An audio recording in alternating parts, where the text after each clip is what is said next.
안녕하세요, 말금이입니다. 오늘 독구할 웹소설은 메모라이즈입니다. 로유진 작가의 소설이에요. 최초의 이세계물이라고 불리는 작품인데요. 2012년부터 연재했고요. 9년이 지난 지금도 여전히 인기가 있습니다. 웹툰 게임도 있어서 잘 아시는 분들도 많으실 거예요. 이번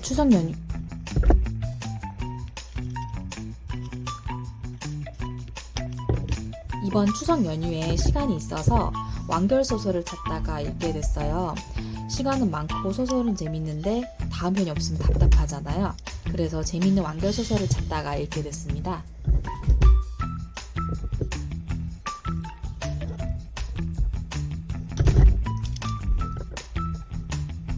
빈티지한 느낌의 스티커를 찾다가 오래된 폴더폰 스티커를 찾았어요. 주인공이 10년 전으로 회귀하는 내용이거든요. 그래서 약 10년 전 휴대폰인 폴더폰을 한번 붙여볼까 합니다.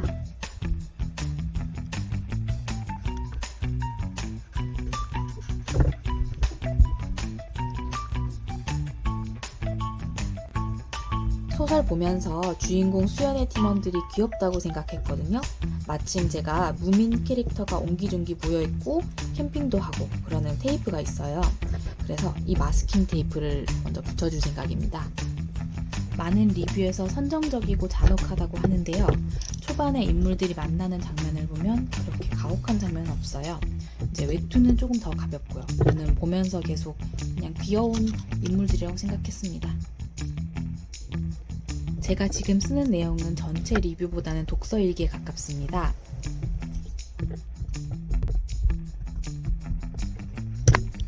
저는 제가 매일 읽은 만큼의 양으로 독서 일기를 쓰는데요.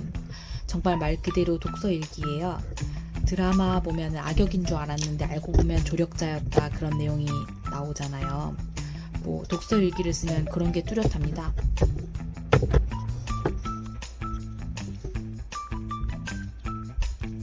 어제는 뭐야 이런 놈이 다 있지? 분노하다가 오늘은 뭐야 감동이잖아 이런 게 글로 다 남겨지는 거죠.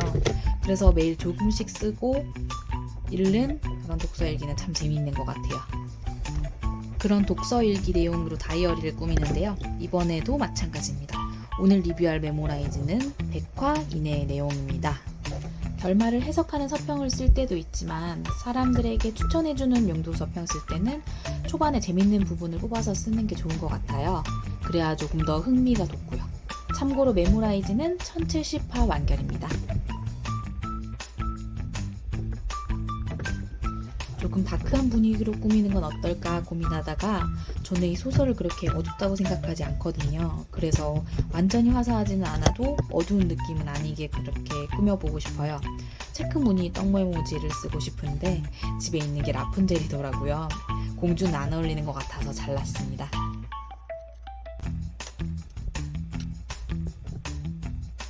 소제목은 힘숨찐이 회귀한 사연입니다.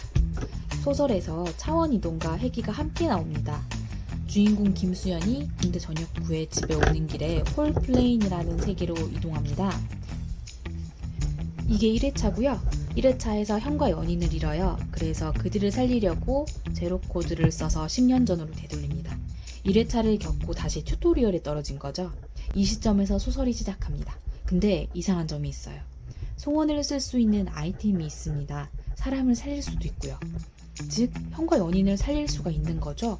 읽으면서 이 부분이 궁금했습니다. 바로 소원을 들어서 살릴 수가 있는데 왜 10년 전으로, 그 끔찍했던 10년 전으로 돌아간 걸까요? 주인공이 새로운 역사를 쓰고 싶은 게 아닐까? 그런 생각을 한번 해봤습니다. 뒤에 가니까 그런 이유는 아닌 것 같아요. 홀플레이는 마법도 있고 몬스터도 있는 게임과 같은데요. 게임은 아닙니다. 전쟁 상황이나 마찬가지인데요. 서로 속고 속이는 게 난무한 어몽어스가 생각나네요.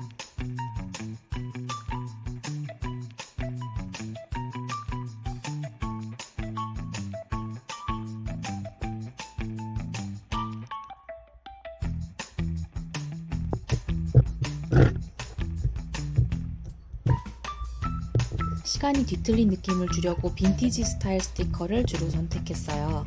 그냥 느낌대로 마구마구 붙여보겠습니다.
빈 곳도 데코 스티커로 한번 채워볼게요.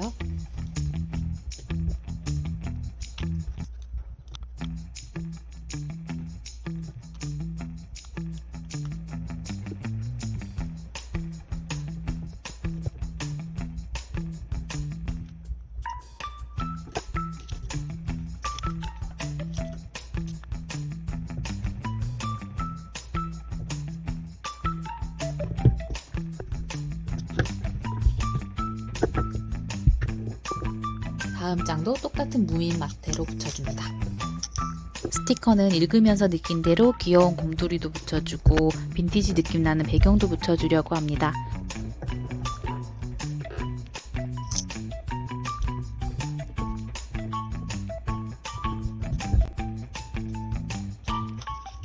소제목은 어미새를 따르라. 수연이 되돌아온 공간에 있는 사람들은 어리둥절합니다. 갑자기 난데없이 이상한 곳에 떨어졌으니까요. 처음 수연이 그랬던 것처럼 말이죠. 그는 당황한 사람들과 달리 차분하게 석궁을 장전합니다. 수연은 특전을 가지고 회귀를 하는데요. 2회차라는 노하우도 엄청난데 그 능력을 그대로 가지고 돌아온 거죠. 제3의 눈이라는 스킬로 사람들의 능력치를 읽을 수 있습니다. 그중 어설퍼 보이는 남매 안솔과 안현에게 시선이 머무는데요. 자연스럽게 그들과 동행합니다. 함께 있던 이유정과 김한별까지 5명이 한 팀이 됩니다. 주인공은 필드보스도 단칼에 끝낼 정도로 강합니다. 힘을 숨기고 있는 힘 숨진 캐릭터죠. 주인공 능력이 워낙 뛰어나니까 인생 1회차인 사람들은 당연히 방해가 될 수밖에 없어요. 그래서 답답한 장면이 몇 나오는데 귀여운 수준의 고구마입니다. 회귀물의 묘미는 인생 2회차 경험으로 생기는 사이다잖아요. 이 소설은 육아물이 아닌가 그런 생각도 들었어요.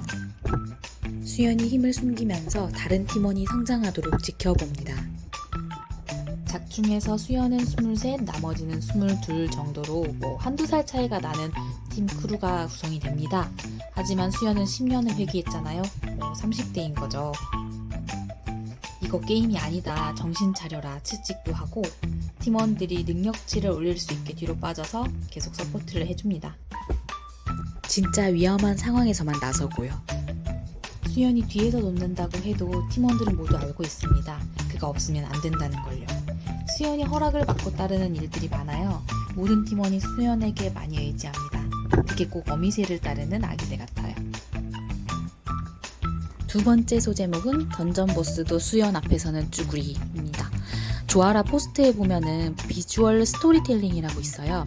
영화 예고편처럼 명장면의 일부를 웹툰으로 짧게 만든 거예요. 연금술사 출신인 거미 몬스터 비비양의 이야기가 나오는데요. 수연과 싸우다가 죽을 위기가 되자 살려줘, 가진 거 다 줄게 라면서 최상품 보석, 금화, 물약, 레어템까지 다 바칩니다. 몬스터가요. 보통 던전 보스라면 덤비라면 싸울 텐데 목숨이 아까운지 모든 걸 다 내놓아요. 그런데 수연은 거기서 만족하지 못합니다. 수연이 말해요. 난 그걸 가지고 싶은데? 그거? 그게 뭐지? 궁금해서 자꾸 보게 됐는데요. 비비양이 안 나오는 거예요. 60화쯤 가니까 나오더라고요. 그때부터 정말 재미있어집니다. 사실 그전엔 평범한 회귀물이었어요. 특별히 엄청 재밌어 그렇지는 않았어요. 60화 이후부턴 캐릭터도 명확해지고 새로운 이야기가 나오면서 더 재밌어져요. 비비양은 순진하고 바보 같은데 능력치가 좋아요. 팀원들과 엮이는 이야기가 재밌으니까 꼭 보세요.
여러분, 수연이 비비앙에게 요구한 그게 뭔지 궁금한지 않으신가요?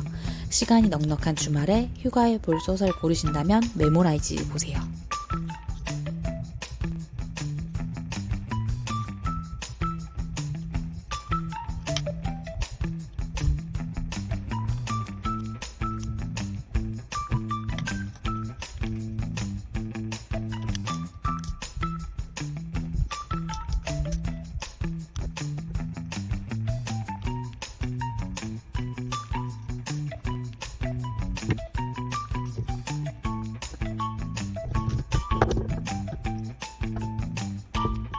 오늘은 표지를 따로 만들지 않고 한 장에 마무리했습니다. 여러분, 시간 넉넉한 주말에 휴가에 볼소설 고르신다면 메모라이즈 보세요.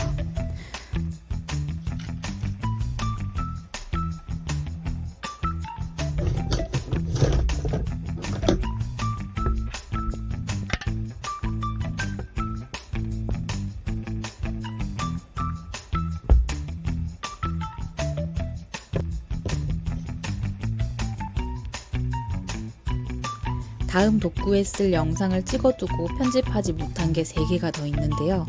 그 독구는 웹소설이 아니고 일반 종이책입니다. 다음엔 조금 다른 스타일의 독구가 될 것 같아요. 다음에 또 봐요. 감사합니다. 맑음이었습니다.